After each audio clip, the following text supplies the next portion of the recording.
Honest J. Nowak. Oh yeah.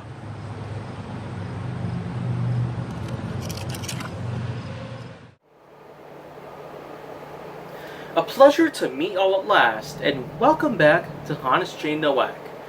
So, welcome indeed, because after all, new subjects are on the rise, yada yada yada, but hey, anything that's worth giving out a bit of an update to everyone out there who hasn't already watched any of the last episodes of HJN, well, not that I want to put peer pressure on anyone out there to force them to watch any of my content. I mean, all my content is public.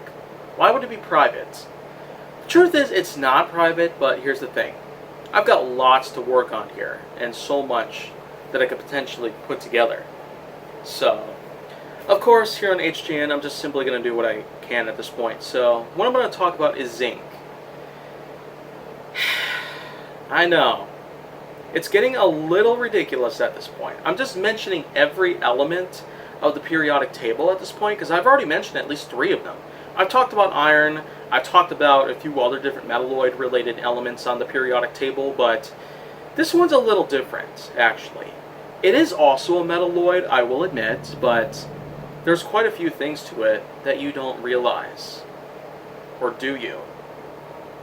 Anyways, zinc, of course.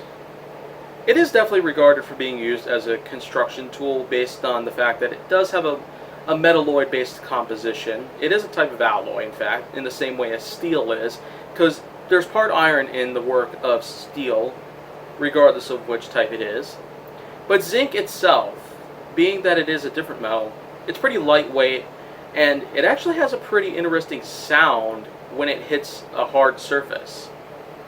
I mean, have you ever had the irony of tossing a little piece of zinc out on the table and then all of a sudden it makes a pretty strange sound?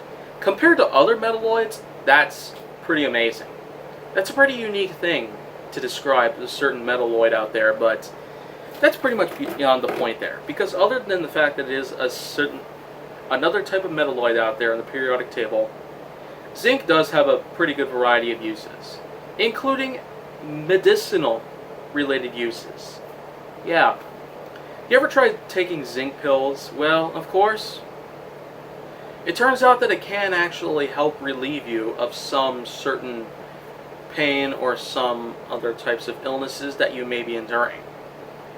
But not a lot. I mean, it's certainly not anything like any of the other types of medicines that we got, including anti-inflammatories, Pepto-Bismol, Tums, or whatnot. But those, of course, are also medicines with some limitations to them. But in terms of how zinc works, it's pretty good. I just don't really get why I don't pick some of that up, but still. In conclusion, there's really not a whole lot left I'd have left to say about it because those are the main uses that zinc happens to be used for. As with iron and other metalloids and other things that I've talked about that come from the periodic table,